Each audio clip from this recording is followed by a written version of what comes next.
Hi and welcome to another painting tutorial with me, Howard Jones. Before you begin, please check out the PDF lesson pack that accompanies this tutorial for a full list of materials required to complete this lesson. Have everything to hand, be prepared. If you're right-handed like myself, you might want to place all your perhaps your paints, your water, your palette, etc., brushes to the right-hand side of your working space. It's always good to be prepared before you start. With that in mind, I hope you enjoy the experience and I wish you great success. I'm going to show you this. I'll get a pen.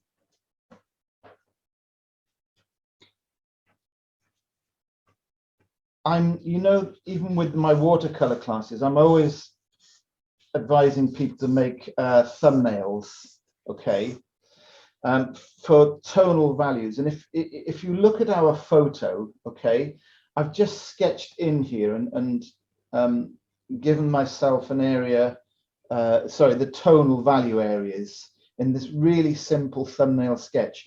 But what I want you to sort of be paying attention to, is the negative shape that by making these little sketches, the negative shapes that you can produce when putting your composition together, okay? And those negative shapes are every bit as important as the actual shapes themselves. Okay, this will be eventually we'll suggest a sort of foreground of a wall of sorts. I'm not worried about this area. It'll almost paint itself. But if you look at the tree, okay, you can see that. I'm going to add to this. You can see that the darkest tonal areas are the shadow areas, mostly in the tree itself. And you get something like this. Okay, there's a little bit of dark over here. And that lovely warm shadow that falls on the wall of the villa down here. And this is what I meant earlier about this shadow, the warm shadow that's down here from the tree, from the olive tree, is going to look much better if we can just cool the wall of the villa down a little bit, okay? So thumbnails are great. Thumbnails are so useful, and I'll often do several of them, and often they're much smaller than this. I'm only doing them this size so you can see them. Often they're no bigger than about that, 2 inches by 1.5 inches. But thumbnails are great because it allows you very quickly to plan your design out. If you put that grid on your thumbnail, it tells you immediately how that house enters the fray, how it enters the actual composition itself and what's left behind. Like I say, like the negative spaces. Sometimes you can have what you think is a really good, well-drawn tree or well-drawn composition, only to wonder why it's not working. You can't put your finger on why it doesn't look great. And it could often be because you haven't given much thought or enough thought to the negatives, the negative shapes, the negative areas. Those are so important. So I thought I'd just give you that little insight on that. Please consider subscribing to my YouTube channel, and if you want immediate notifications as and when I upload new videos, then do please remember to click on the bell icon. Okay, so let's get my piece of canvas in focus here. So it doesn't matter if you've gone a bit dark on this or you've gone a bit lighter than this, it really doesn't. There's ways of compensating for that. So let me just put this drawing in. I'm going to grab just a scruffy old brush here for drawing. Like I say, if drawing this with a pencil is easier for you, then be my guest. Honestly, there's no rules there per se. It's just that I like the brush. I like drawing with the brush. It sort of keeps things a little freer. I'm just going to take a little bit of the black that was on the list. And I have a little sprayer bottle, spritzer bottle here, that if my paint sometimes skins over, because this is acrylic, of course, and does dry out rather quickly. So I'm just taking a rough measurement here of this roof. We will take a break, folks. As you know, this is a workshop, unlike the watercolor sessions, which we more or less keep going. So we will be taking some breaks, and I will be stopping to let you catch up. So there's the roof, more or less sort of scrubbed in. Now there's a chimney of sorts here. I think it's useful to put that in. I think, you know, that offers something, a subtle sort of shape there that could be quite useful. It does something like that. And I'm really only roughing this in to get an idea. And any little bit of information will help to break up what is potentially, there's an air vent of sorts about here. So I don't put a square around it. It's just a sort of a dot and a dab to tell me where the edges of the thing is, or the object is, where it sits. Now, if you look at the position of this roof, this one that's in the sort of mid-height here, and that's exactly what it is. It's sort of mid-height. It's between the top of your canvas and the bottom of your canvas. So don't get this position right, because you don't want it too low down here, and you don't want it too high. You'll, as I say, spoil the negative shapes. Now, I don't know whether you've spotted this, so I'm going to point it out to you. In the photo, the apex of this little roof here actually finishes bang on the vertical of the rest of the building behind. So in the photo, I mean, and that's a coincidence that I don't like. So we would either move that roof behind to the left or pull it this way a little bit. So I don't want that vertical falling as it does on the photo. I don't want it falling there on where the apex changes direction on the nearer roof. So I've changed it. Be far more interesting. And it's something always awkward about a coincidence of verticals like that, so I avoid them. Anyway, even though we can't see a lot of the roof over to the right-hand side, we know it's there, so I will put it in, okay? And there's a hint through the tree there that it finishes about here somewhere.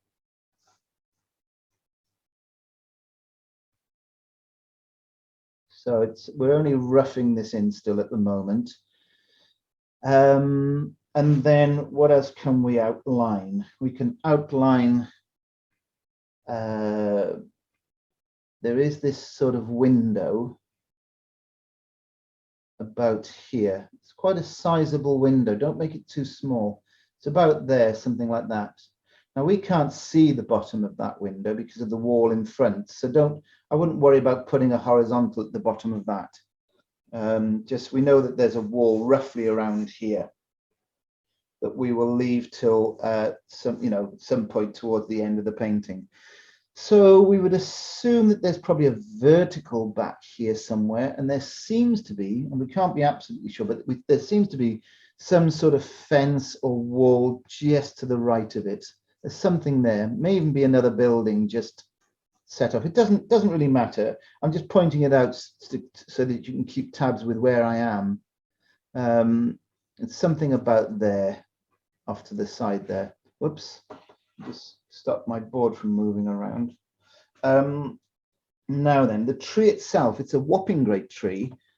And this is now then, where I've placed my finger here, my hand, is that negative space that I'm talking about. So why don't we give this tree a good edge that makes a really nice negative space in here, okay? It comes up here, something like that. And there's the edge of that olive tree. So comes out here. As I say, the only There's only one important part of any shape, and it's its edge. It's the edge of the shape. What you do inside is relatively simple. You just need to be mindful of the changing tonal values within the shape itself. Now this tree seems to come this way a little bit, and then drop down to just below the gutter line of that villa, about here. So all this will make all this area here a nice tonal exchange of tones and color. About here, something like this. And there seems to be, so I'm really, what I'm doing here, I suppose, is I'm doing that thumbnail sketch and looking for my tonal values. If you're using a pencil, you can, there's no harm at all in just shading with a pencil like this. If you really want to sort of follow what I'm doing exactly, just pencil that crosshatch. Sorry, don't crosshatch, just hatch. I'm not a fan of crosshatching. If you're not sure what I mean by crosshatching as opposed to hatching, hatching is just taking a straight line to shade like this. Crosshatching is going in the opposite direction over that. I don't like it for most things. I don't crosshatch very much. Only on I'll explain that on another day. But I just hatch like this just to get my tones. And then there seems to be another area of tonal, it's sort of recess, isn't it, in the tree? That's all it is. These tones that I'm talking about, they're just recesses in amongst the foliage of the tree. And they come in here, away somewhere in here like this. There's a lovely abstract shapes.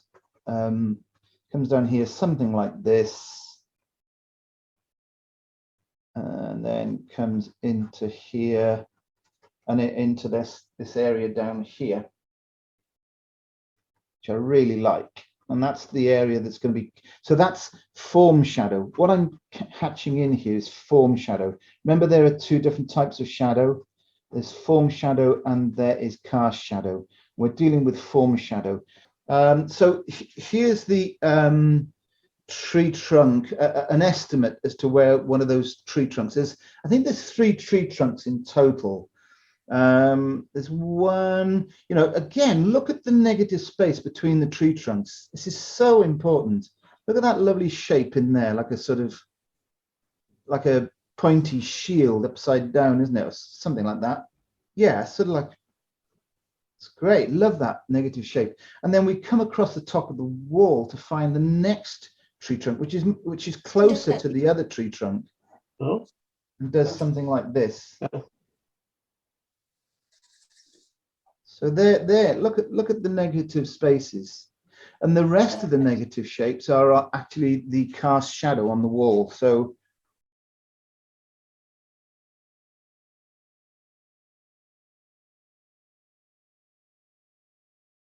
from this left-hand side, we have another. It's not quite so important, this, but what it does do over here is just, if we're reading this sort of composition in a clockwise direction, what this little hedge does over here on the left is send us back. If we make some subtle verticals off here, yeah, sorry. So there are some verticals, subtle as those are, they sort of send us little hint of and that's why I like the vertical downpipe. This chimney, whatever it is. It's a vertical that sends us back up from the left over here. Be better if it was about there, maybe, but no, that'll suffice. Especially if we get what seems to be a hint of a little vertical shape there under a canopy. So these things are meant to be moved around, folks, for compositional purposes, for the best aesthetics. So don't be afraid to move something an inch this way, an inch that way, to help to make a better composition. As I say, later when we get to this area in the foreground, we can we just play this down a lot. We just play it down a lot. It's just we'll suggest some circles, odd square, and that will tell us there's some sort of structure, vertical structure here. So there we are. There's nothing, you know, it's nothing too taxing, I hope, on that drawing. Let me just put that back in. I might need to come out a little bit so you can see it in its entirety. So what I want you to do, folks, is just prepare yourselves a moment with the smaller palette knife. So I call it the smaller one, and it's not absolutely crucial that you have exactly the same size or even the same shape, but you certainly don't want anything too big. We have the other size, which is that one there that I'll be using. Okay. But I'm going to start with this smaller of the two. But the other thing I want you to grab and have at the ready is plenty of kitchen tissue, okay? Because when we're applying the paint, we'll be changing color from time to time. And I want you to be able to quickly take the excess paint that's left on the bottom of the knife off. And you can do that by dunking the knife in your water tub, and then bringing it to your tissue and keeping a clean surface there. Two reasons for that.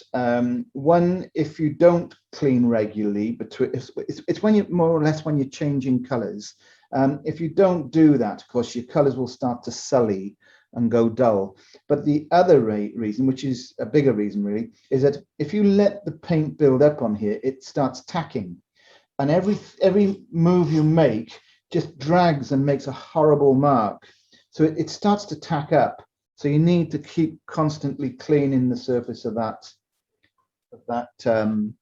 palette knife. Okay, so there's my bit of tissue at the ready. Now I'm going to grab white. Okay, grab your white. Grab the Alizarin Crimson. And you need to pay close attention to how much I use of these two, folks.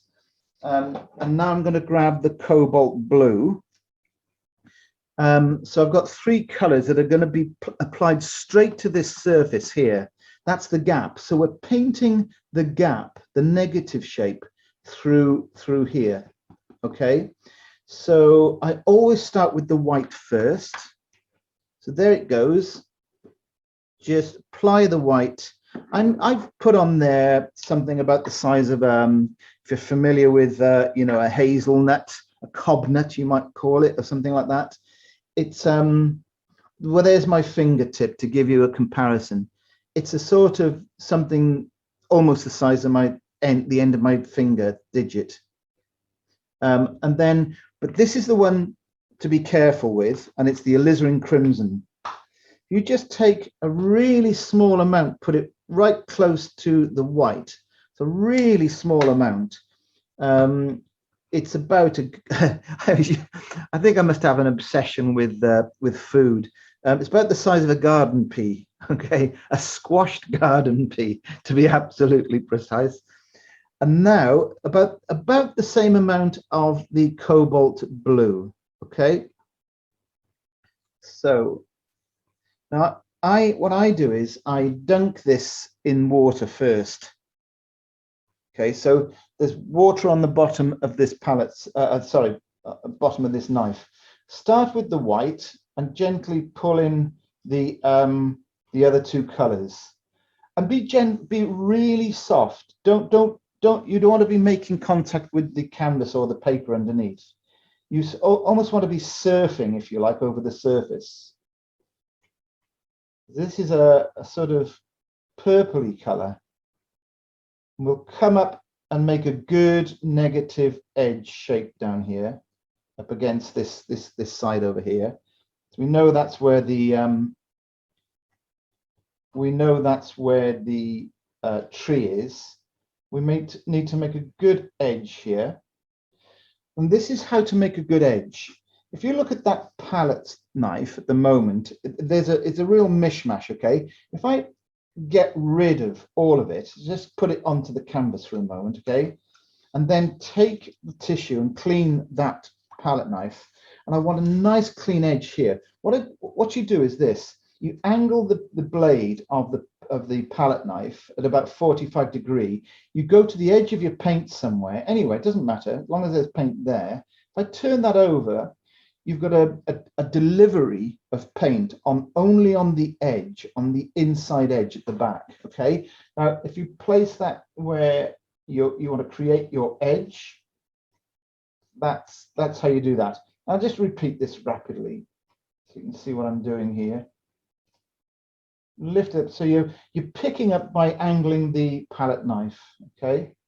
And again, there's a sort of chimney of sorts, which I'm not going to be too precious about here. Now, because I'm right-handed, I need to load the other side of the blade for that side of this vertical chimney that's coming up there. So you'll get used to this very quickly. It might feel a little bit alien to you at first, but you get to do it very quickly after a while. It's all about knowing how the paint is on the bottom of your knife. Okay, so we want something fairly smooth here. Now, what I'm going to hopefully, what I hope you sort of, what you can achieve here is, if there's a little bit of the orange burnt sienna grinning through somewhere, like there is on mine in places, just a little bit at the edge there, that's absolutely fine. We encourage that, okay? So don't hide the burnt sienna underneath. So now if we look through the tree in places, we can actually see areas where that sky. Oops, I'm borrowing a bit of paint from over here. We can see that there's a fair bit of sky in places back here, just popping up. To move my palette because it gets in the way. So I'm borrowing it from here because I had plenty of paint over here. So it should be a nice thick delivery of paint in this area. And it doesn't need to be smooth, an even color. It just, you just need to allow all of those three colors to sort of still hold their own a little bit.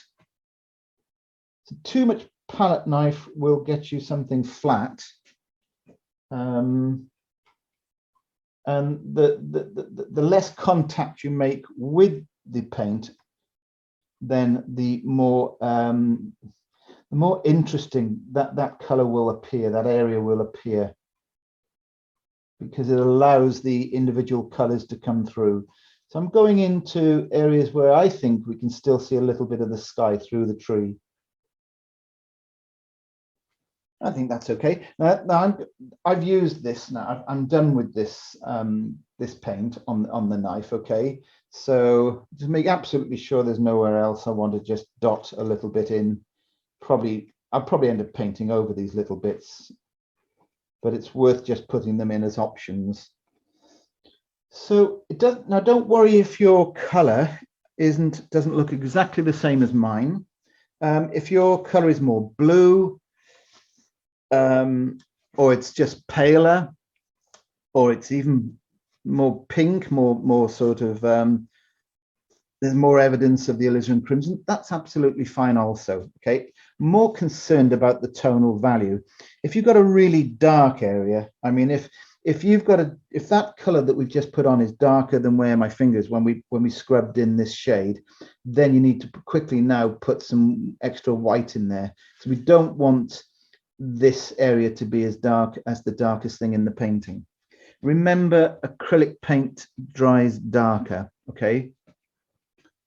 In a few hours time, this actually will look darker than it is. So it's the complete opposite to watercolor. So remember to clean off the bottom of your palette knife when you're done. The next color we'll be dealing with or picking up will be burnt sienna and a little bit of white.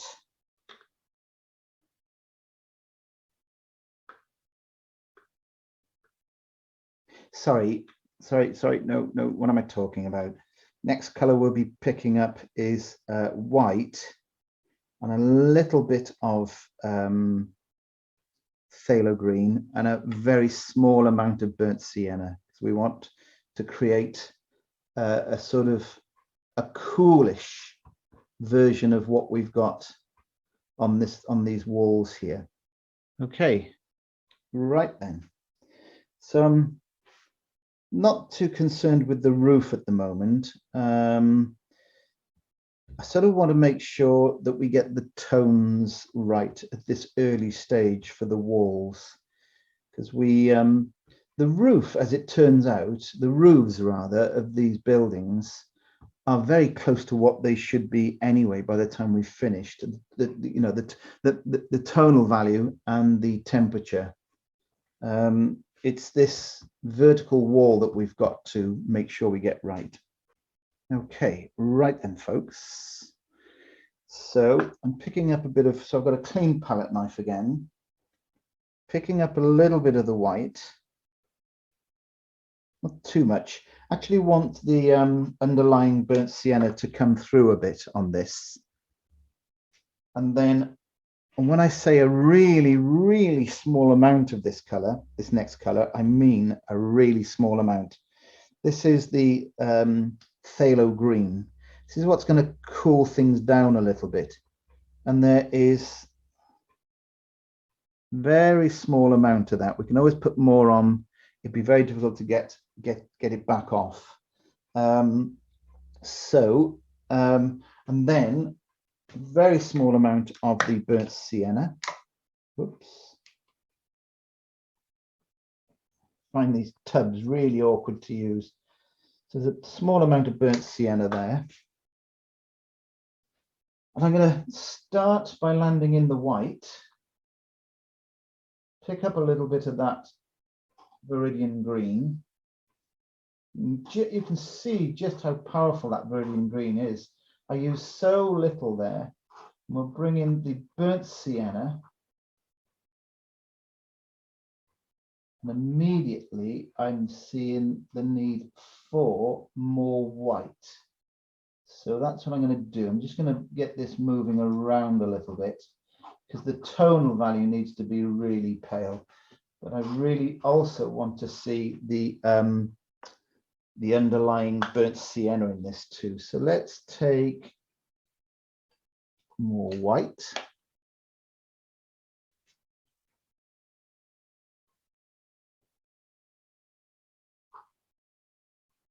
And go the other side here.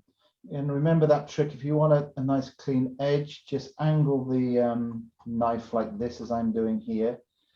I'll get all that off for a minute so you can see what I'm doing again. So let's just get that off. And if I want a nice clean edge, I'll go over to my paint mix over here and I'll just load it up like this.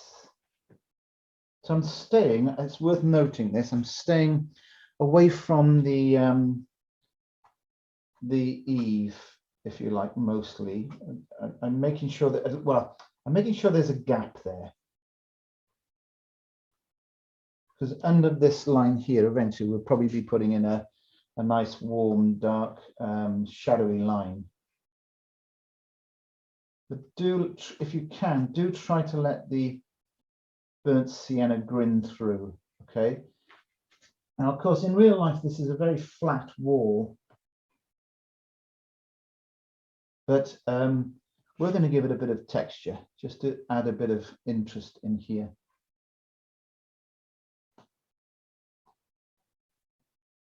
And I'll take some for the top edge there and go horizontal. So I've changed the direction. I very deliberately put in a horizontal delivery of paint here on that edge up there. The rest of the wall just gets something more akin to a flat movement of the palette knife.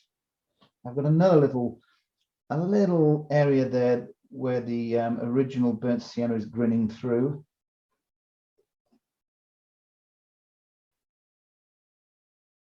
I think we come down to about here.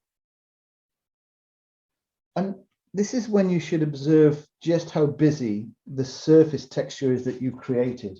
You want areas of slightly smaller, I nearly call them brush marks then, but in a sense, that's exactly what they are. We're making marks, and we need to give those marks that we're making and textures that we're making the same sort of consideration as we would if we were putting brush marks down. And I think this exercise, painting in Impasto acrylics like this, benefits your other mediums. It really makes you think. When you go back to watercolor, really makes you think about those brush marks we make.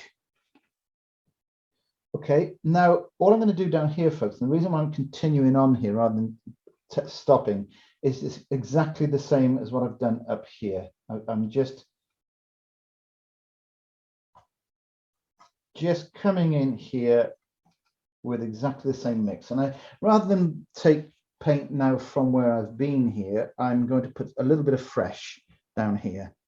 And you can see what I mean by how this painting is changed at this point from the photograph, in that this is really radiant compared to what else is on this.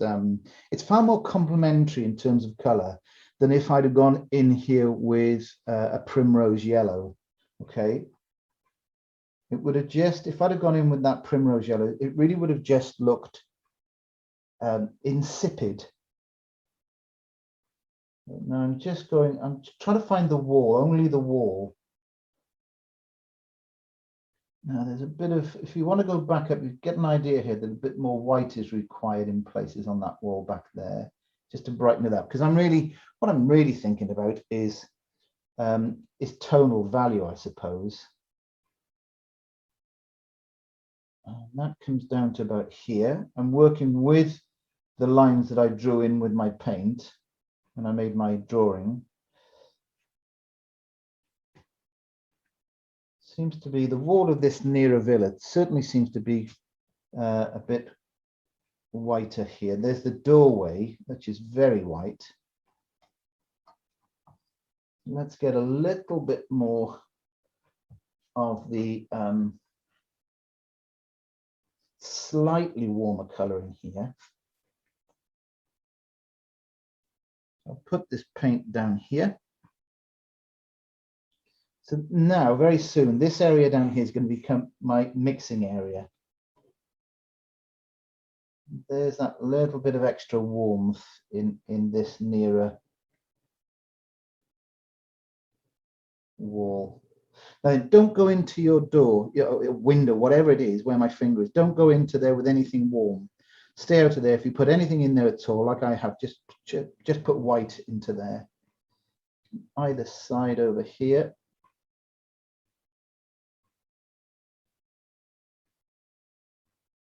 Otherwise, the door won't, or window, I keep calling it a door, the window won't stand out, and it does need to stand out.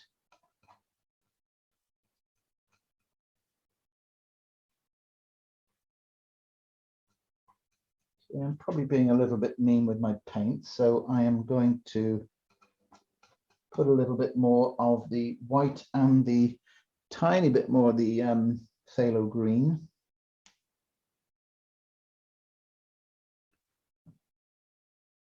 Tiny amount of the phthalo green.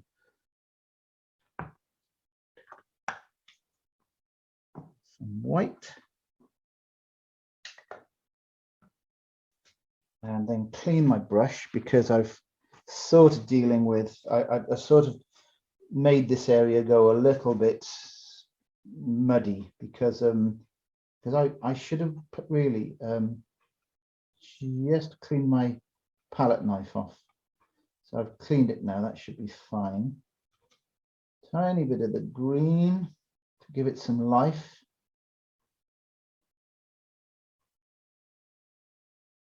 Keep it bright.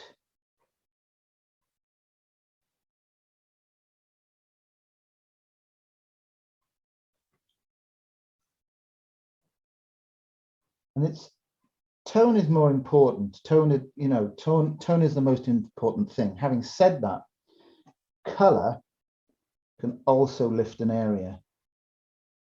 I'm picking up, if you can see this, I'm just picking up my bit of white from here. I'm calling my palette area. And it's got a tiny bit of phthalo green in it. And I'm just going in between those trees there. Clean that off a little bit. Right down here. If you've got to turn your arm like this to get the point down into narrow gaps and spaces, just turn your wrist around like that, and to get to those bottom edges.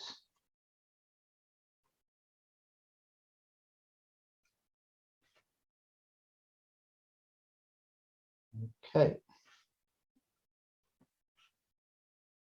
A bit more green. I'll borrow the green from here.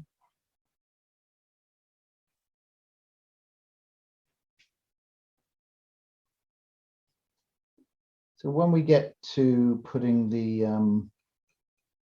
warm shadows in, they'll really sing when they sit next to this cooler greeny sort of white, or cool white. I think looking at it, I think we need a little bit of extra white up here. And I need to clean that underside off to get the white singing. That's better. Don't move it about too much, otherwise I'll be back at square one with a slightly duller,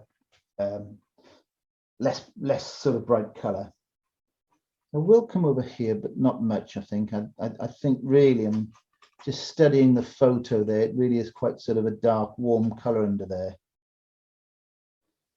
But notice how rough the edges are. I very rarely, make the full shape. If it's a square shape, I rarely make it a perfect square.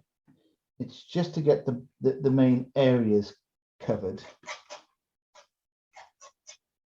I'll pick up this little bit of burnt sienna, and I think we'll go in around here because this will be warm shaded area. Not too fussed how clever I am, to be honest, with the with the marks I'm making over here, because it's right at the edge of your painting. It's not really that important. Okay. Let's clean this brush off. And if you muddle those here, it'll help for a sort of textured, interesting area later. You can even wipe it off if you want. It doesn't matter. I'm really not that concerned with what goes on down here.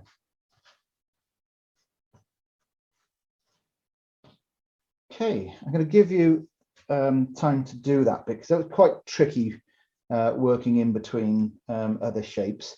And don't worry if you have gone over the tree trunks, those with this paint, because this is the beauty of working with such a thick paint, a viscous paint like acrylic. You can, particularly Impasto, because you can just go back in again.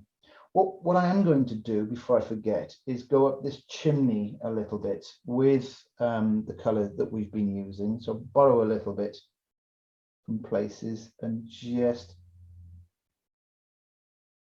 get that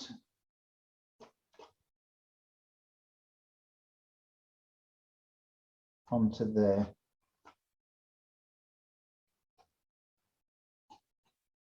That should be okay for now. We can go back to any of these areas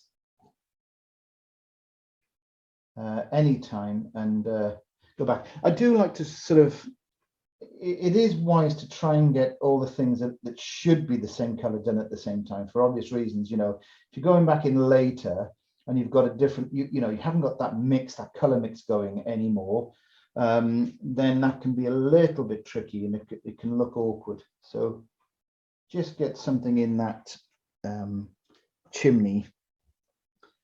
Don't think we need to go much anywhere else much. You can hint upon a line here because there will be that wall or something to resemble something like a wall here. I just hit it with the odd slide of the palette knife like that, just to say where that top of this wall will be. And it will be vertical, so a couple of vertical lines in here. Just I'm really cleaning, just cleaning the palette knife off here. Okay, so let's get stuck into the tree. Now then, olive tree. I mean, you could. I mean, I could so easily have put a tube of olive paint on the palette list. Okay, on the colors list. But I wouldn't be teaching you anything if I did that. If we took the shortcut every time, we'd be missing out on learning a bit of color theory. So what I'm going to do is I'm going to put the obvious color, of course, is green. So I'm going to put a little bit of phthalo. That's enough, actually. I was going to say another bit down here, but I've sort of put enough there in one shot. I'll just have to move it around a bit. And then white, of course. White is going to go into nearly every part of these color mixes. I will just mute somebody. Mute.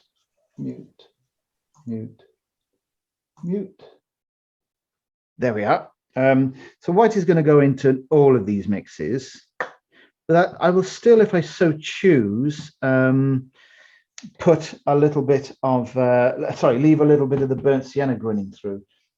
Now there's going to be an addition of another color in here, a very small amount of Alizarin Crimson. But I'm going to start with these colors first. Where's my, there it is.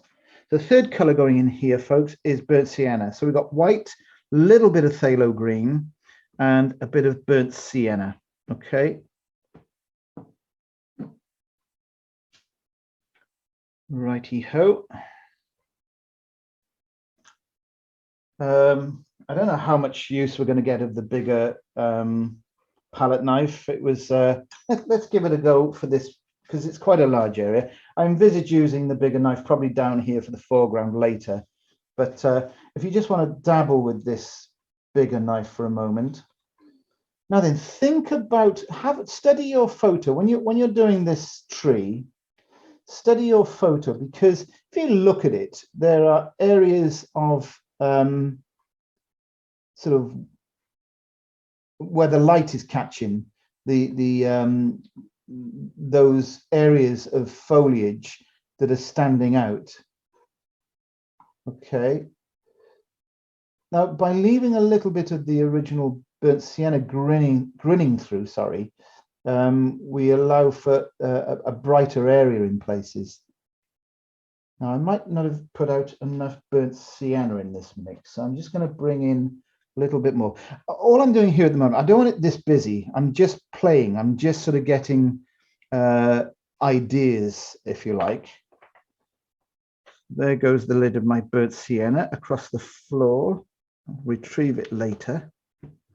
Now then, so the burnt sienna is going to bring in that olivey type color that we get in olive trees, strangely enough.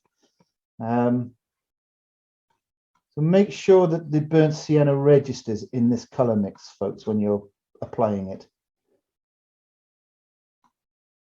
Now then, what is also really important here is once you've got the paint moving a bit, I want you to revert to directional palette knife strokes like this. They're all going in more or less the same direction. It's a sort of 45-degree angle across the surface of your canvas or paper.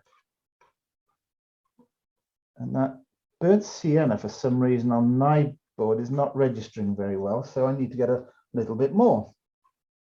But notice I put small amounts in each time. Here we go. So you can go over the dark area, but I'm really trying to concentrate on the other areas. When you start moving paint around, you realize just how you get to reveal those three colors. If you overdo it, you certainly will get a single color. I'm not looking for that. I'm looking for I'm looking to see the burnt sienna and the green in its own right in places.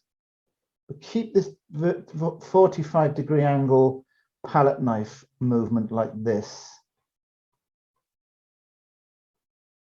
There, the white lightens it up again.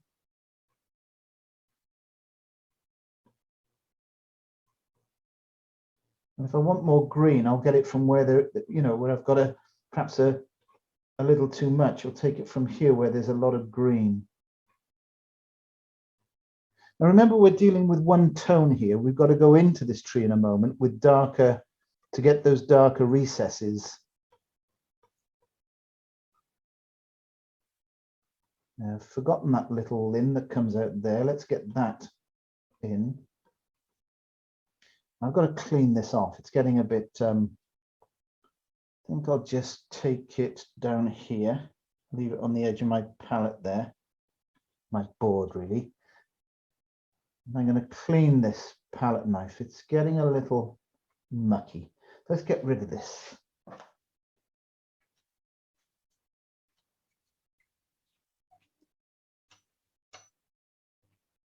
There we are, clean palette knife again. I'll try to keep this paint moving on just the one side of my knife.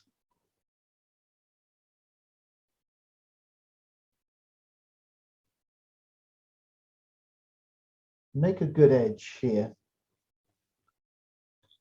And still, I want more burnt sienna.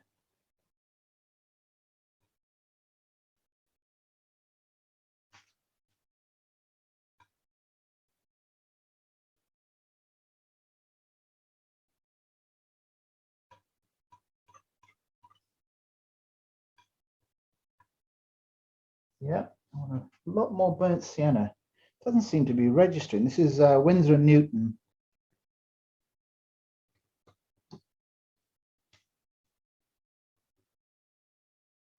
Put it there on the dark area. That's probably more like it. I want that warm green.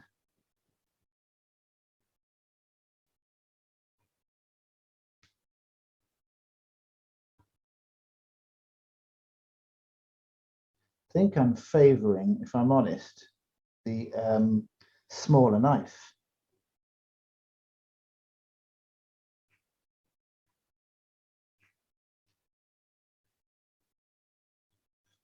And there's not going to be much tonal jump between the background and this tree, so don't worry about that for the moment.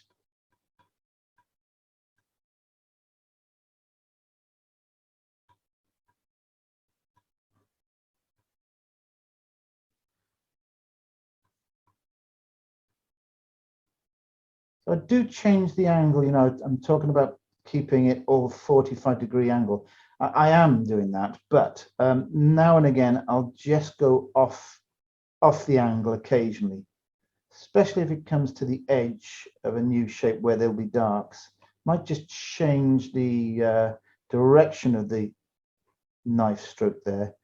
And once I've got this done, I'm still just applying it. I haven't settled on how I want this to look really yet. I'm just getting the paint mostly where I want it. Because in a moment, I'm going to start opening this texture up with bigger marks. So yeah, now is the time. So nearly every knife mark was about the same. It was replicated over and over and over again, a little sort of 1-inch movement of the knife. But now that I've got the paint applied across the surface here, now I'm going to say, well, you know, I want this area here to be more open, a longer movement just here of the palette knife, slightly longer one up there. That will then make this area look slightly closer to us than these tighter little movements back here into the sides. Okay. Slightly longer movement here. And let's go over that purple background a bit that we put in of the sky back there.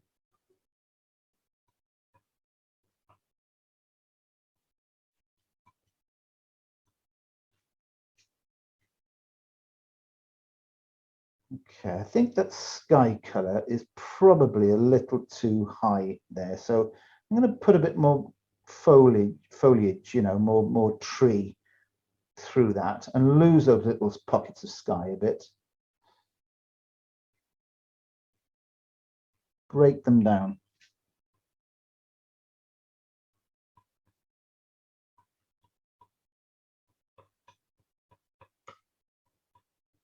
Okay. Just a bit more greenery down here. Keep an eye on the photo, get my ideas from the photo.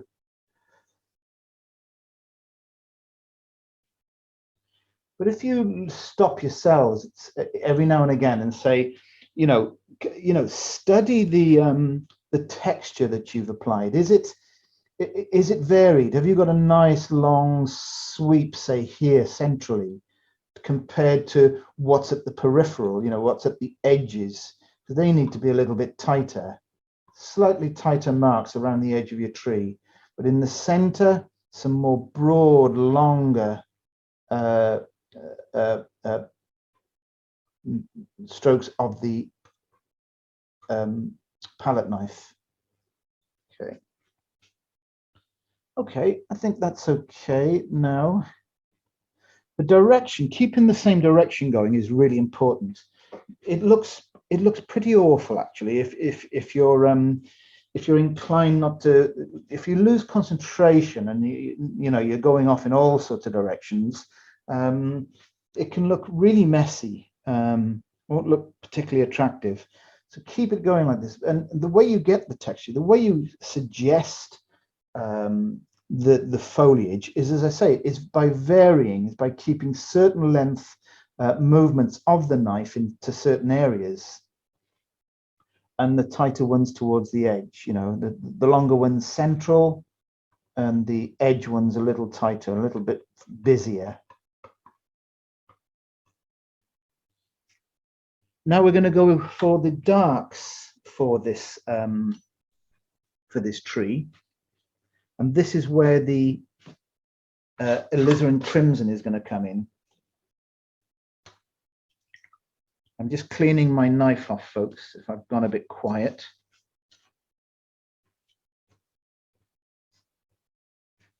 And I think I'm gonna go back to that knife for this. I'm just more comfortable with that diamond-shaped knife for this. I'm just cleaning this one off. We'll probably use this one again for the foreground later. Now then, so what colors are we going to use for these dark areas? Well, I think we've got to put a bit of burnt sienna in there. We're going to put a little bit of black in here. The color I really want to start using, it's because it's the color, it makes up a lot of the color of the shadow in this painting, is Alizarin Crimson. So this is a bit of black going in next to the burnt sienna. Remember, we've got a shadow that actually teeters down through here, but I want you to hopefully be paying close attention to when I start creating the shadow through here, through this, because we've got to be cleaning the knife off regularly, and we don't want to be merging, trying to merge this that's already on here too much with the darker color. Right, so there's a bit of black, there's a bit of the burnt sienna. Where is my Alizarin Crimson gone? Let's put a bit down here for a moment so I can pick it up.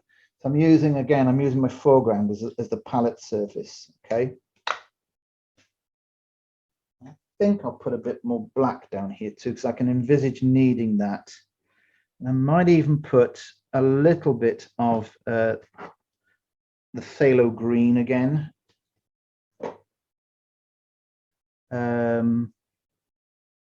Yeah. Whoop. Okay, so start with a clean knife again. Okay. Let's have a little bit more of the black and the green, and start looking at this shadow area up here. Now, I don't want you to, whatever you do, don't start dragging this dark right into the pale stuff that we've just applied. Not yet, okay? Don't move it too far. Just get some depth of color up there to start off with. A little bit of burnt sea, alizarin crimson up here now.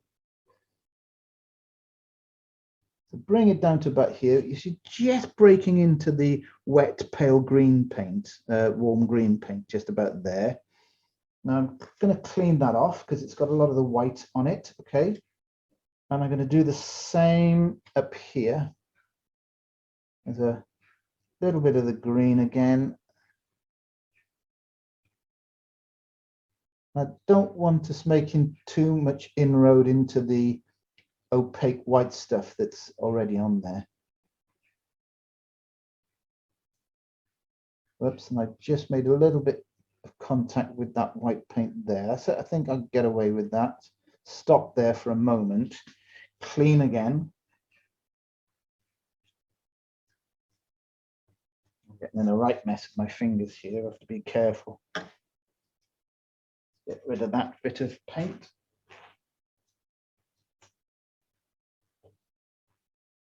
Now then, let's go in down here and here.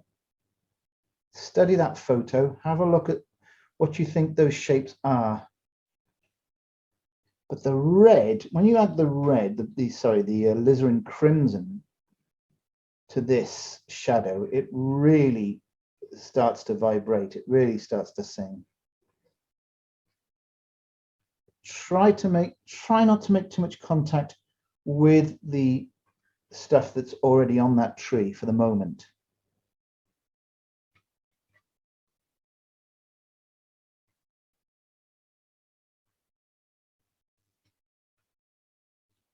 Okay, so looking at the photo, what does it do? They seem to sort of, these darks seem to sort of creep down the tree trunks a little bit. The tops of the tree trunks.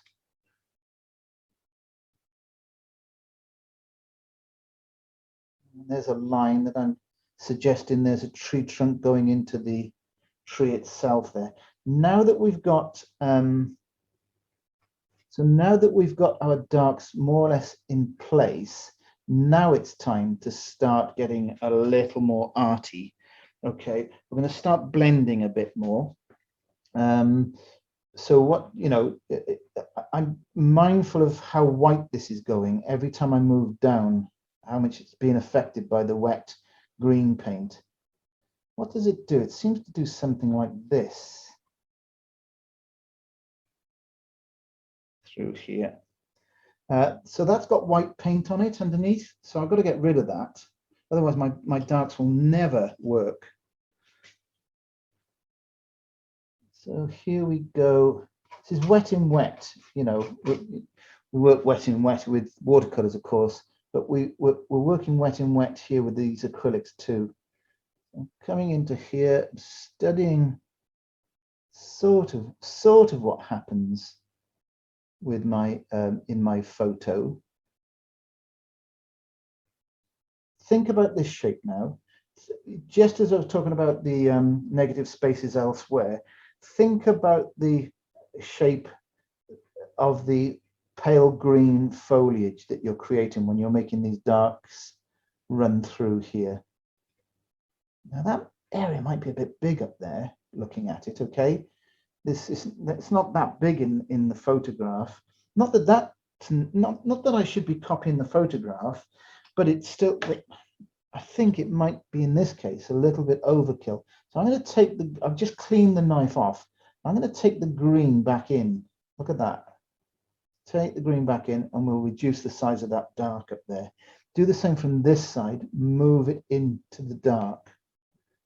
Clean the palette knife every time into the green, push it into the dark, reduce the size of the dark shape. Clean it off. Okay, into the dark. Now, in some places, we do want it to mix at the edges, perhaps a little more than it is currently. So every now and again you're working either from the green into the dark or the dark into the green. Whatever you're doing, you've got to clean that palette knife each time.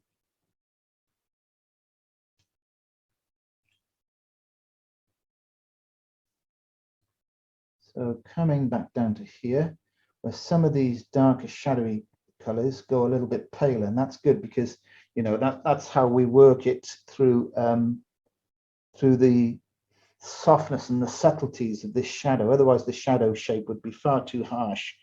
But look at how often I clean that that knife.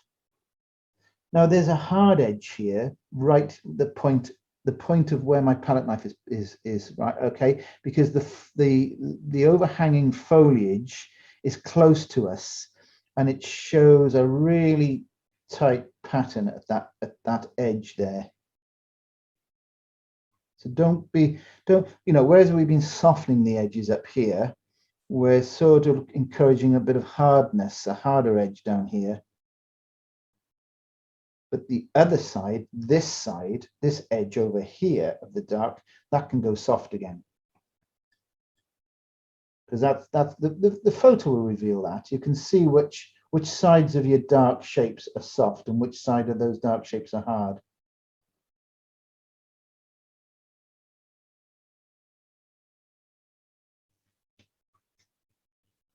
There's a little bit, now we can sort of look at little areas. We can tuck a little bit in there. There's a little hint of branches and what have you in here.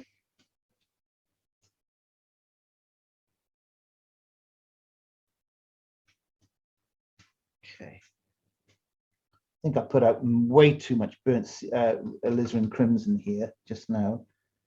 There's a bit of, I think I'm going to put a little bit of white here because what's happening is I probably need a little bit more subtlety in some of this dark area here, and I can't take any more from the tree, the green area of the tree, so we need a bit of fresh paint for this. A bit of white down here. Better clean that palette knife off.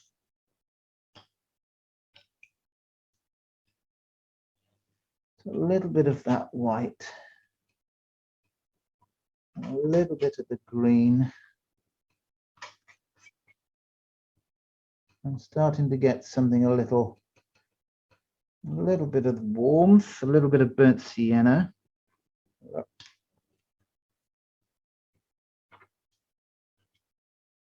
Yeah, I think we need to warm this up too down in this corner.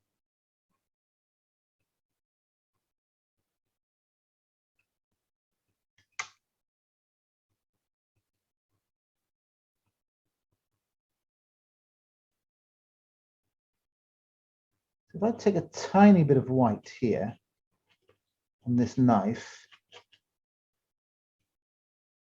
a little bit of red, just get a hint of something a little more subtle down there. Can't really see that in the photo, but the cameras will flatten darks, so we have to compensate, and that's how I've done. That's how I've gone about it. I've just taken a sort of like a slightly opaque mauve, purpley sort of color, just to deflatten the blackness of that area there. And you could do it with a green, you could just as easy do that with a bit of white and green. I'll show you. Put a tiny bit more of the phthalo green out. Clean my palette knife off in a second. Clean the palette knife off with some tissue. Take a tiny bit of that green. Take a bit of the white. Could take a little bit of the dark as well.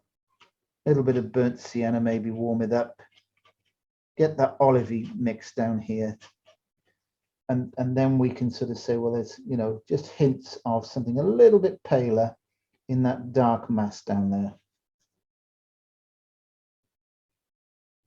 It's all about fine adjustments now, on this tree. So I think we're good on this. I think we're okay. I think we're nearing an opportunity to take a break. I do want to do this over here before we do. And maybe we need just to put a, if this is dry, just maybe a hint of warmth in here underneath the trees. Okay, let's get over here. Let's start with some white, a bit of green, bit of burnt sienna.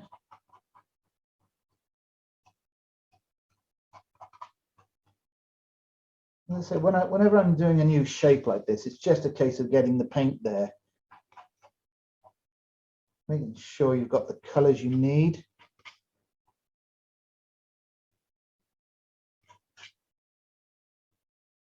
Surprising how warm that burnt sienna looks when you add it to this particular mix.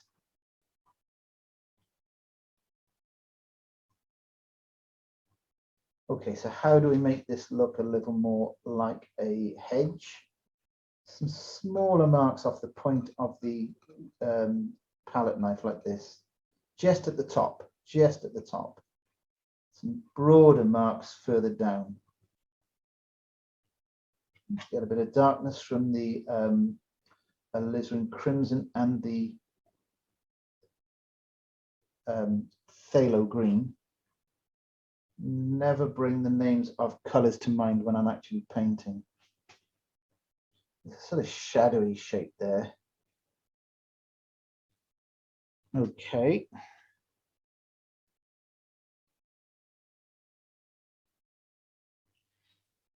Let's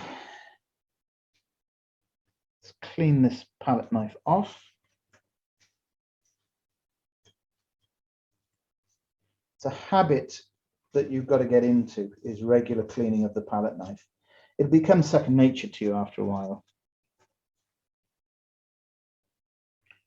Okay. Just feel as though maybe we could just warm up those white areas a little bit. I think they're a little bit cold for where they are. Take a little bit of the burnt sienna, bit of white.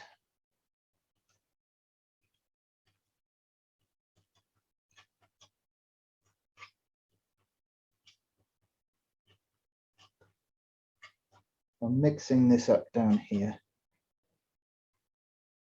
Gives me a much warmer color here. That's better.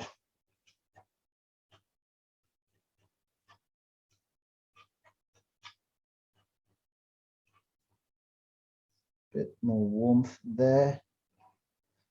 You've got to be careful here not to change the tonal value.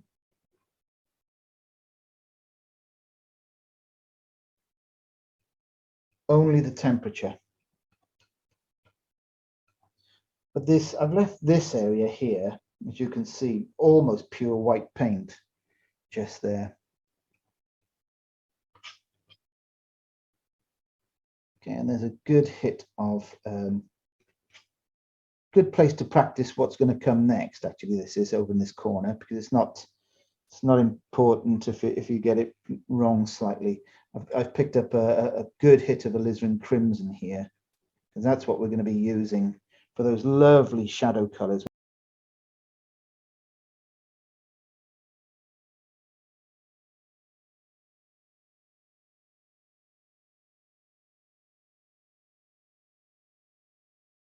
All I'm going to do with this paint down here, this area that I've been using for a palette, I've just dumped my little bit of tissue in the water tub, and I'm just going to make it all vertical down here, because whatever goes on top of that later will benefit for some vertical brush strokes, some marks. We'll need to cool that off. This will probably be a sort of powdery, bluey grey area mostly. Maybe what we can do in here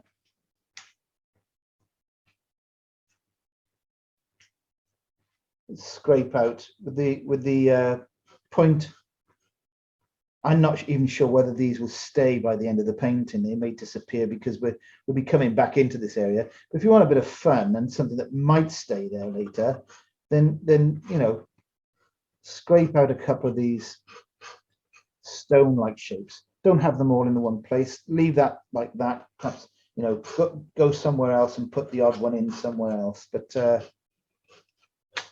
I say, that's more fun than anything else. It's something we can bear in mind. We might be doing another painting one day, and it might be all about a nice old stone wall.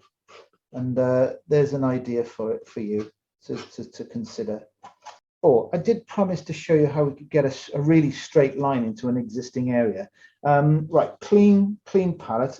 Okay, there's a fair bit of wet paint here where my finger is. Okay, I'm going to do what I did earlier and just angle the knife. Okay, to get some paint right on that edge there. Well, you can see that it's just on the edge. It's not on the edge. It's not down the side.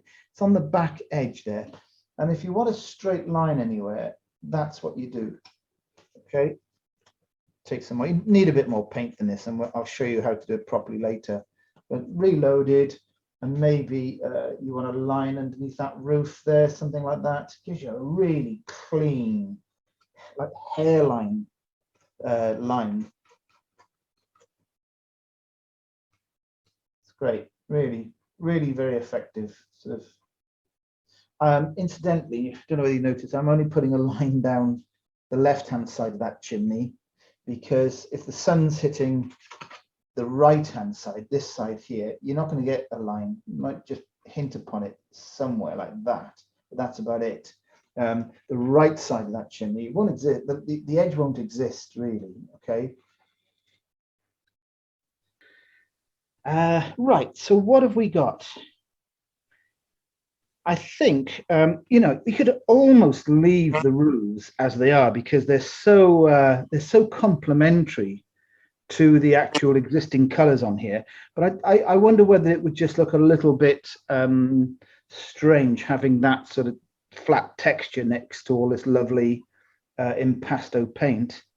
So I think what we ought to do is I'll take a little bit of burnt sienna.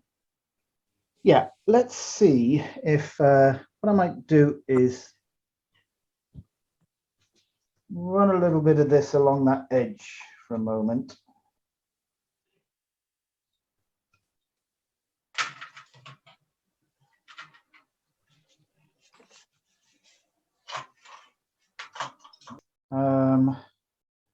I don't want to do too much to these roofs. There's no need for it. But as I say, it's more the texture that I'm concerning myself with. And just seeing what that color looks like, that burnt sienna on there, if I did apply it.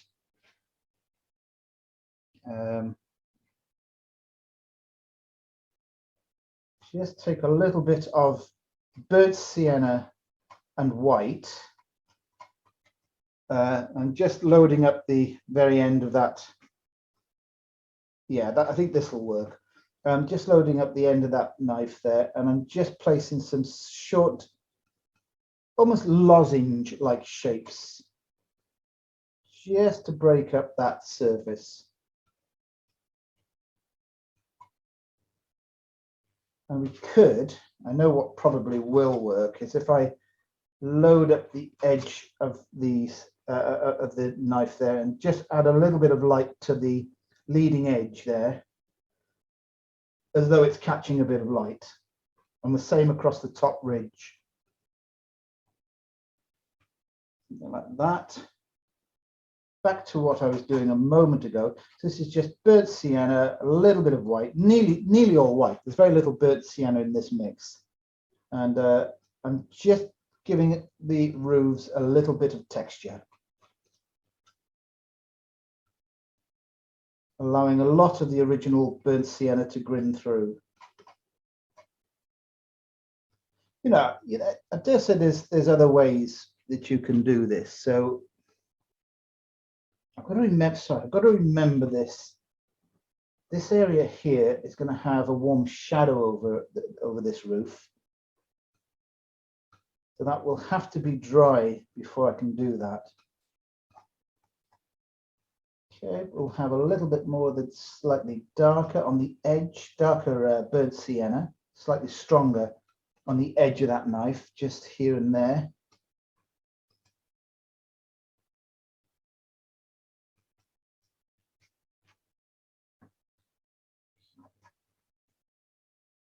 Anything that I can do here that will just subtly suggest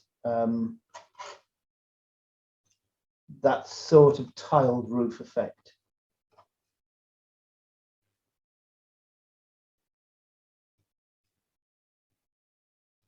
I feel as though we need some lines. So before I go doing too much more of this, I think I'm just going to put out some dark paint and give ourselves some lines in a few places. A bit more of this texture in here and there.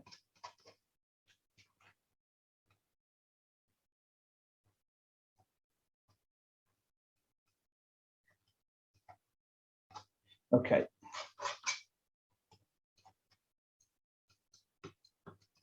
Let's go a little bit heavier on this roof up here, but all the time being careful not to lose the underlying burnt sienna in places.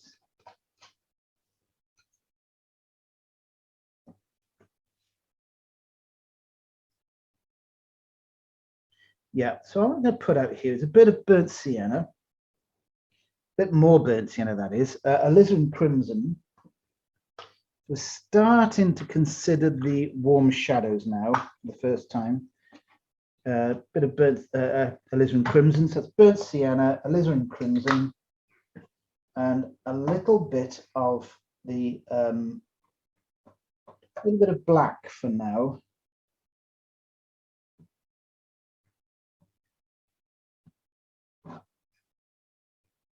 You've just got to take your time sometimes getting things right before you start. I need a bit more burnt sienna, sorry. So clean this palette knife off.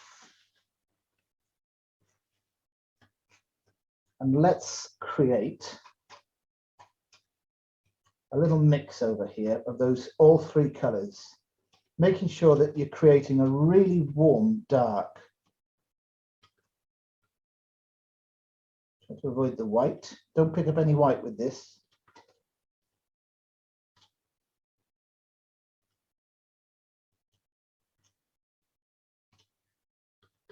Okay. I haven't used any of the blue yet, but I do intend using some blue. Okay, let's load up one edge. There it is. Just that edge is loaded on one side, and I'm looking to. They're not really evident. This is not really that evident in the photo, but we know, or I know, that this is required to delineate areas of our painting. Now there's some what look like poles or something holding up a stanchion of some sort here. Don't want to get too clever with this. It's just an excuse to put a couple of lines in our paintings.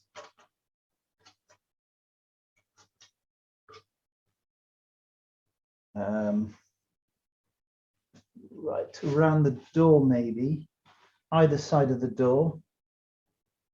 I don't come all the way down the vertical with this line. Load the other side of this knife now. Come down a little bit further with that one. Okay. And the odd darker mark in that roof in places.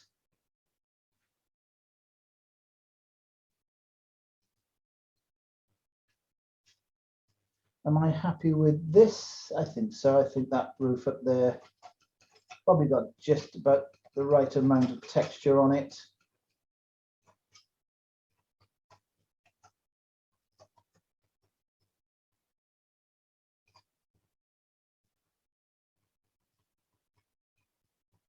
add a little bit more substance to it here and there.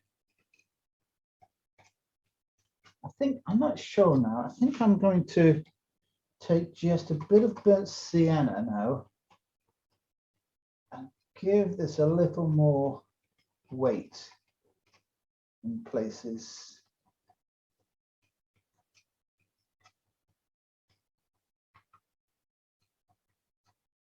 Yeah, there we are. Okay, right. Any more line work required? Let's have a look. Let's clean the knife off. I don't see why we can't get a little bit of line roughly where we think the wall, top of the wall will be.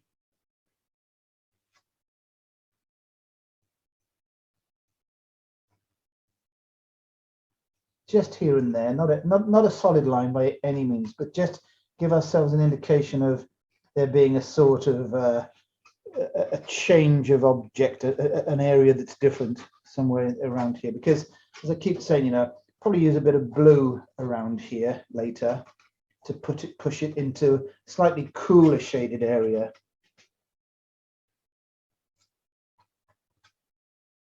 Right, let's go for these warm shadows. Now, well, the warmth is going to come mostly from the Alizarin Crimson and the burnt sienna. So why don't we get both of those colors out in some quantity, not too much. Right, okay. Clean off this knife and let's move over to here where we've got a dry area. So here's the burnt sienna. Right, let's mix this and get these lovely warm shadows. And where do they appear? It's sort of around here, directly, well, where you'd expect them, to be honest, underneath the tree here. Now, I think I'm going to bring in a little bit of cobalt blue to add to this.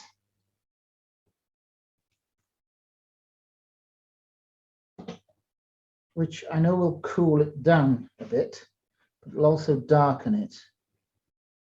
So some of those areas will need just a bit of darkness there, just immediately underneath the tree itself, where it falls on the wall and close to the overhanging tree. Now let's go back to the red. So I'm going to clean that off. I want pure red again.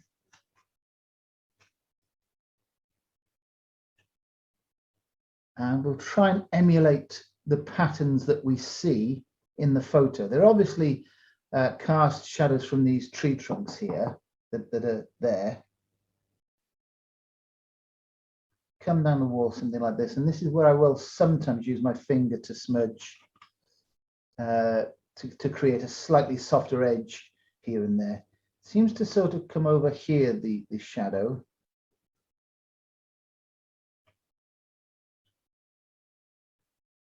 I know what color we haven't used, and that's the bright pink. And I think that will make a difference. Knew I'd put it on the list for a reason. So any bright pink that you've got will do. There it is. Almost gives it a sort of fluorescence, and that's what you get in this photo. It's a sense of this pink. Beautiful pink, soft shadow areas.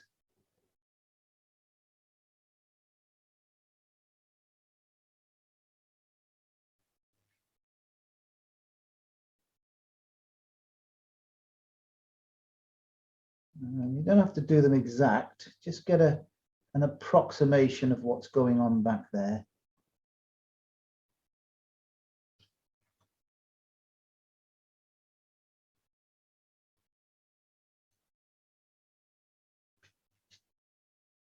And I think we'll make contact with the bottom of the wall.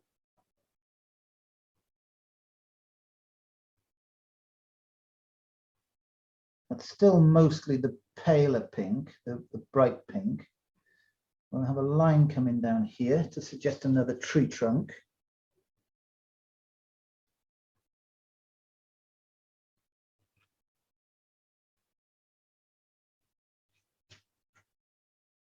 Yeah. So it pales off again in areas, doesn't it? Right up against that turn of angle there at the edge of the wall. It seemed to go pink again. But then it's interesting. Note how the shadow color changes when it falls on the white of the window. This white window is like a white wooden shutter of some sort. It's pink and lovely and red and warm everywhere else. But when it falls on this white window, notice how it goes much cooler, like a grey blue. Let me just get the shadow over the roof here for a moment.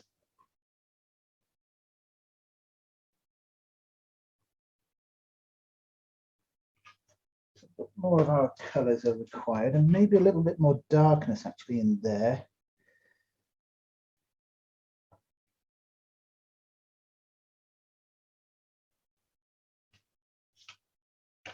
Okay, just clean this knife off for a moment. I want to take this shadow just beyond the window.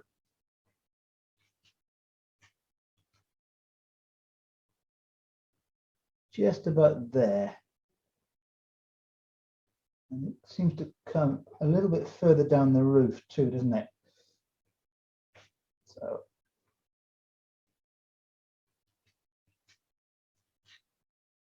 And I think we've got to allow some of that red to go into the shadow in the tree itself. Otherwise, it's going to look, it's just going to it's not going to look very cohesive. So a little bit of this red into the shadow in the tree itself will help that work. It'll help it all tie in.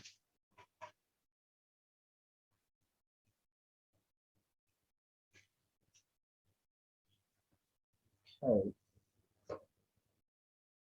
Let's take a little bit of white. Taking a little bit of white wash, clean this.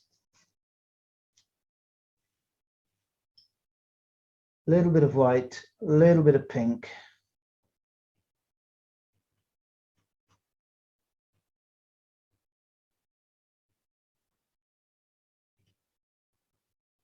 Could even take a tiny bit of blue. I want to sort of get almost like a slight lilac-y, lavender type sort of color. And that can sit in amongst some of that warm shadow.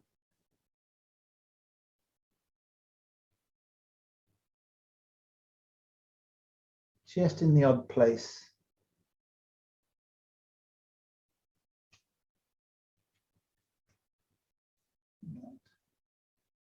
Okay, right. Now, where else can we find this lovely dark shadow area? I think we can put a bit of extra shadow over here. We can probably run, even though the photo doesn't reveal this, I think this is necessary because what I'm doing here, I mean, running along the eaves, I think it's necessary because we need to show our shapes off. Just as we might need something at the top up there again, along that edge. Yeah, that's so much better. Okay, and similarly then, you know, let's pay attention to our edges elsewhere.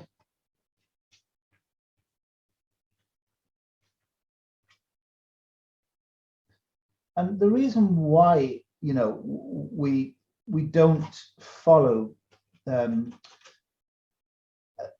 absolutely follow the photograph is because we know that the photograph, the limitations of the camera, are bleaching out pale areas. There will be something going on in that area, despite what the photograph says. There will be something going on in that area. It's just that the camera can't cope with that amount of, well, not in my hands anyway.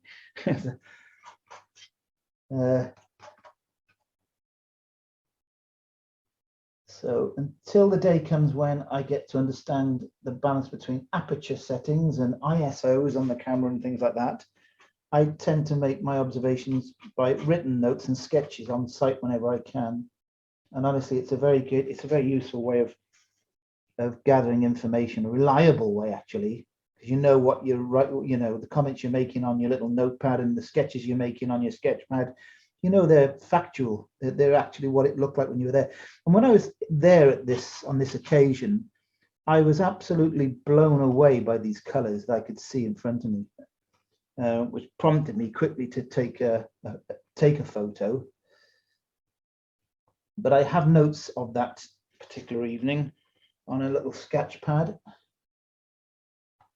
So I think we're getting there now. We're not far off, folks.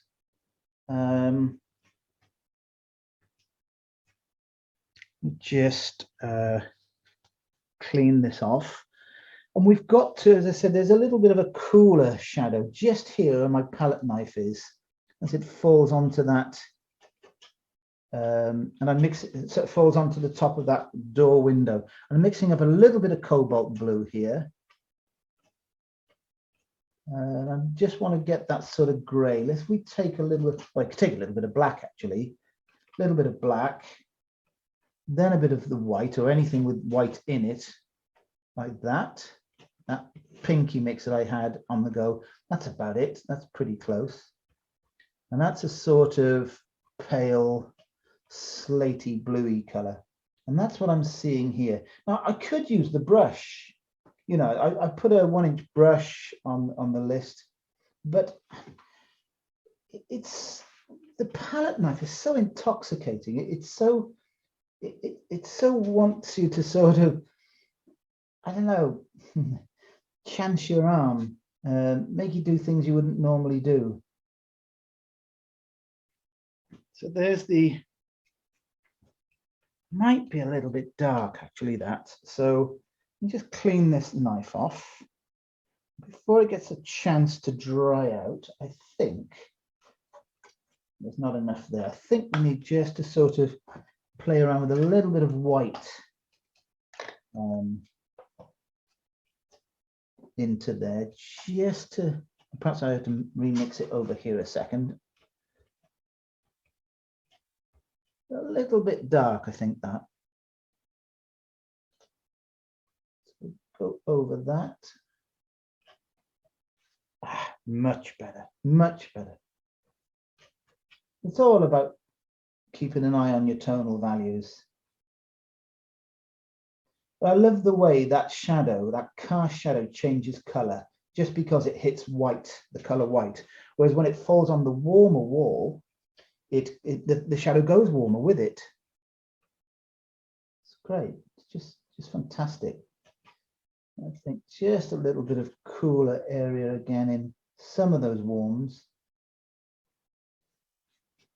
It's all about observation, isn't it? You know, every opportunity you get, I think we should always have a little notepad or a camera or sketch pad or all three to hand.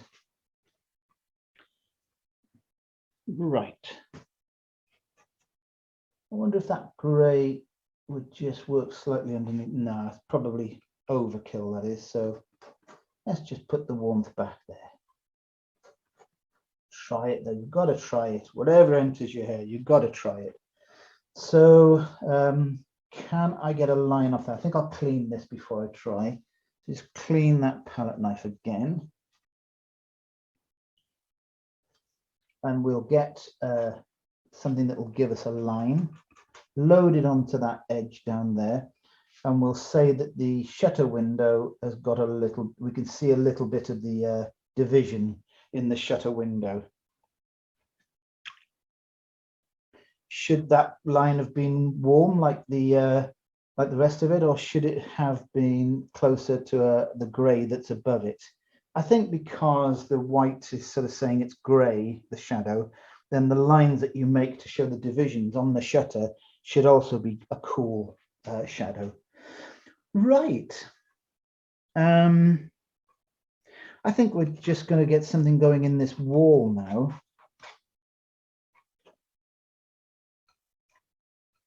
And whilst I don't want that to stay blue as that anyway, I certainly want it to be cool down here mostly.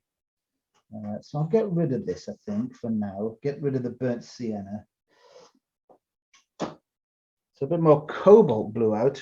We'll put it at this end. Down here maybe.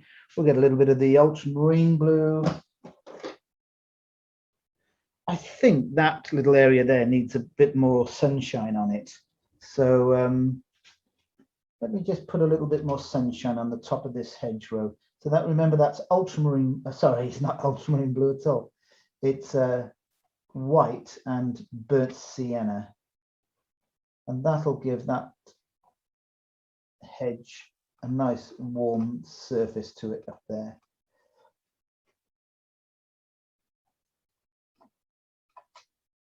Okay. Even a bit of that blue if I dare. So I'm just scraping now. I've taken that blue again on the edge of the palette knife underneath, and I'm using it almost like creating a line, if you like. Quite like that funny little shadow that's offers that taper shape there. Seems to sort of point us in towards the focal point territory. Go for a little bit of pink, because I think it'd be odd to see it suddenly go really cold, the shadow. So a little bit of pink in here. Yeah, that may just be a little, I may be pushing my luck there. We'll bring in a little bit of burnt sienna to tame that back look. There we are. And we'll concentrate that depth of darkness in this area here, because it's sort of, this is all sort of focal point territory.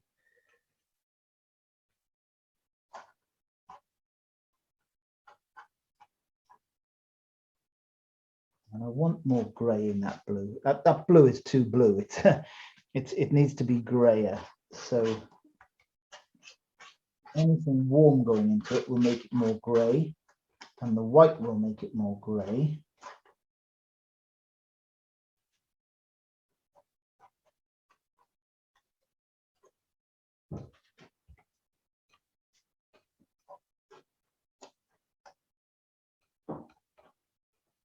That's getting to a more natural color now. It's a sort of, just thinking of, you know, there's a slight movement through here. It's like these, it's sort of like that, as though the sun's coming from here and it's gliding across the surface of this wall like this. It's too white over here. Warming up. Let's put some Alizarin Crimson over here.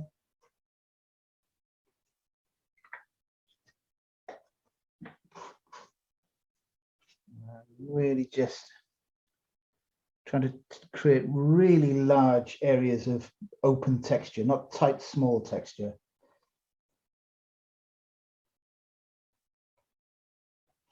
Close this edge off, I think, down here. Now, again, I'm really torn with the idea of picking up a brush here, because I think that would be perhaps a better option. So let's pick up the 1-inch brush that we haven't used yet. We'll dunk it in the water. And I'm going to try and keep this diagonal running, closing off areas.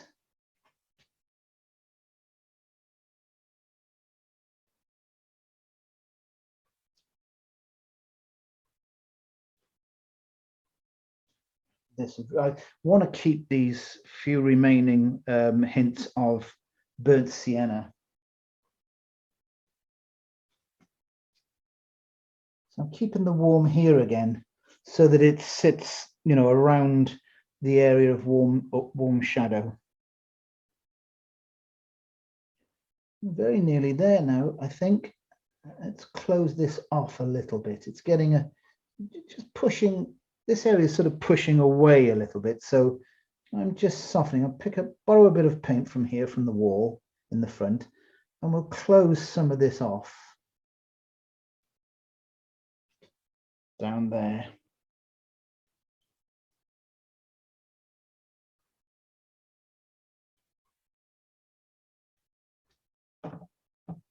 And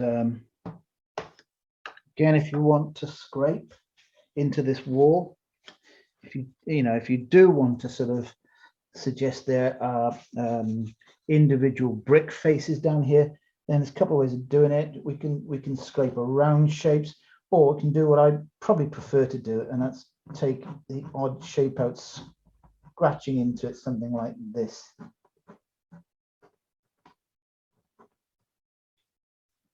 And I'm cleaning off another one down here, maybe like this. Just brings, you know, you can imagine just a hint of light catching one of those the surfaces in the wall.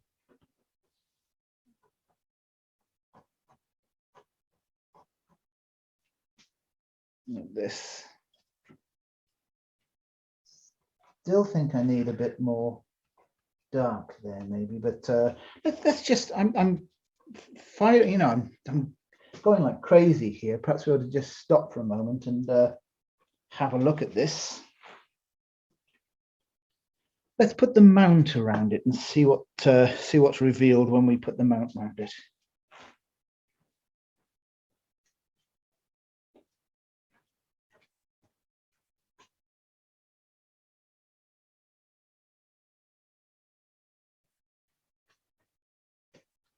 Okay.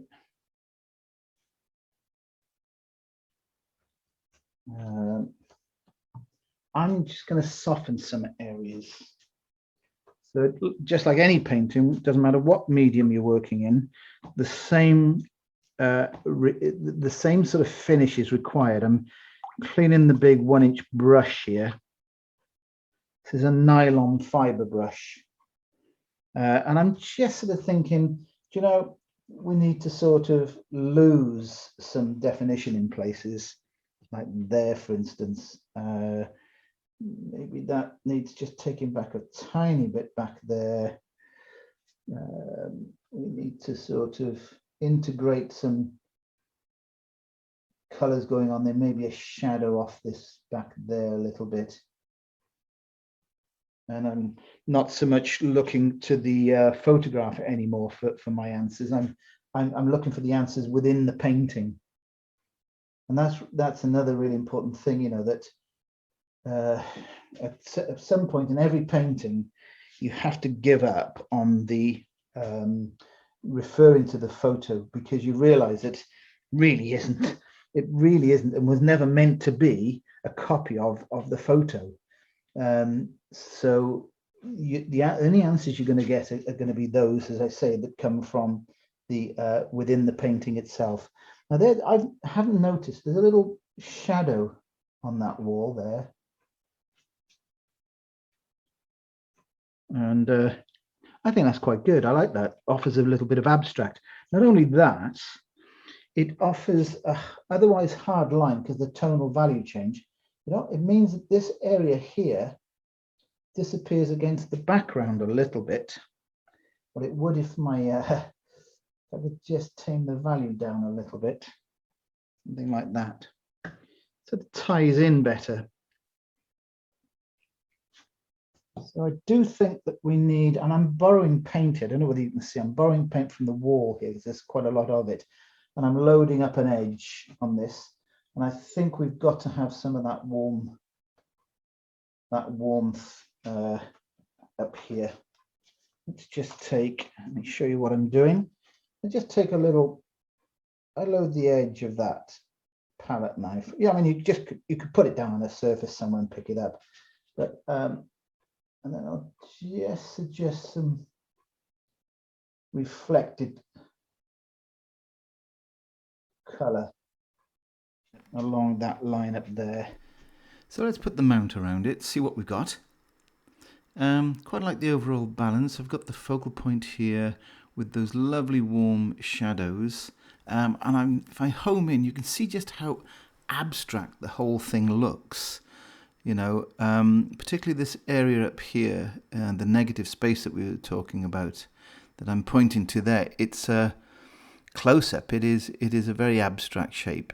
The whole background is quite abstract. But you can see the texture that is created with the palette knife. So there it is, folks. I hope you enjoyed this, and certainly hope that you get some success with it. And we'll see you next time.